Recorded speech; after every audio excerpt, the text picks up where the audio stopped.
We'd like to welcome everyone back to Open Government TV. We're here with Thomas Reed from the FCC, Director of Office of Business and Communications, and Chris Ham, also Director of Operations from GSA, that's the General Service Administration, working on a project, pilot project called Better Buy. Gentlemen, I'd like to know from each of you your perspective on, I would say, at this season of Open Government Directive, can you describe a success story, even if it's in a particular phase of that success? Probably lay out two different ones, more of a personal story. I've been a federal employee for 11 years, nearly 11 years, and I think it's the book Good to Great says it takes about 10,000 hours to become an expert in something. It took me a little bit, probably double that, to become an expert in government procurement.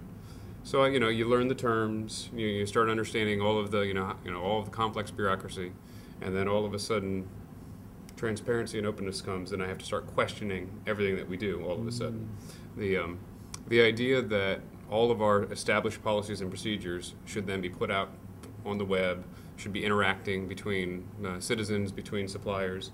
All of a sudden, I have to start thinking much more about what are we really trying to accomplish.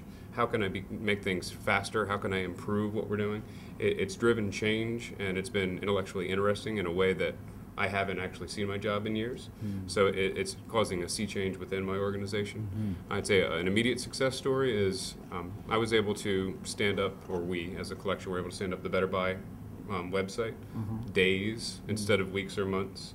All of the resulting answers coming out of it, like how do we, can I let a federal employee post a tweet about a procurement status? Can we let industry go in and comment about what a requirement should be before it goes out on the street?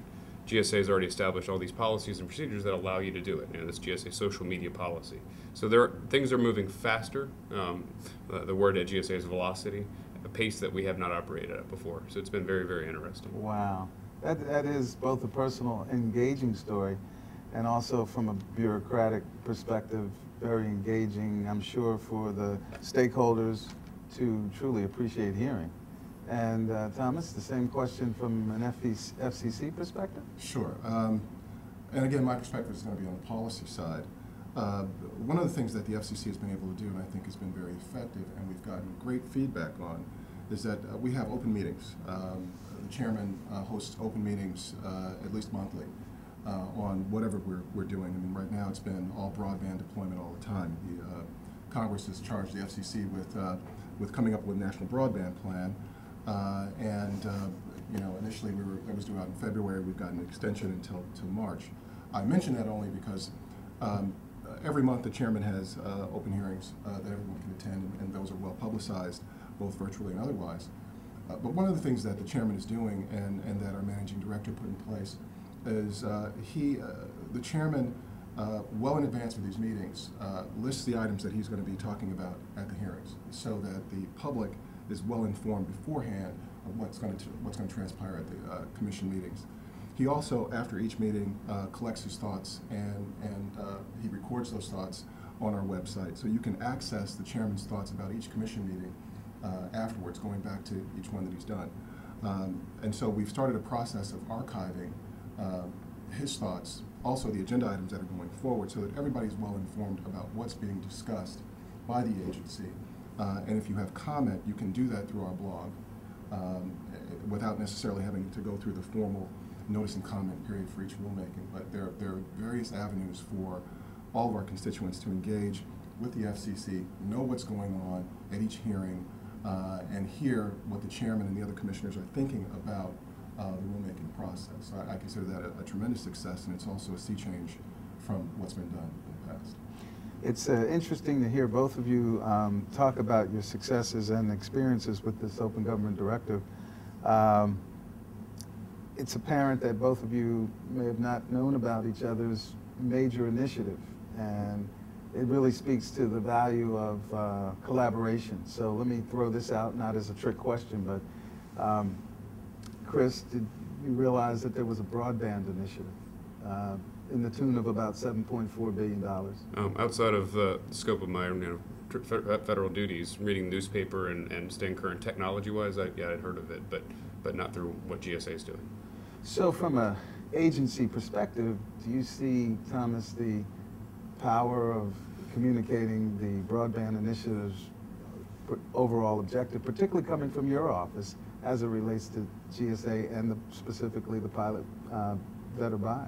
I think that I don't know that I can necessarily speak to that. I think Chris and I would have to talk more to see where our roles are aligned. So let the collaboration begin, huh? But there are going to be synergies that are found there, absolutely. And it's early in the process. I mean, the default position for nearly every federal agency is we're built in stovepipes today.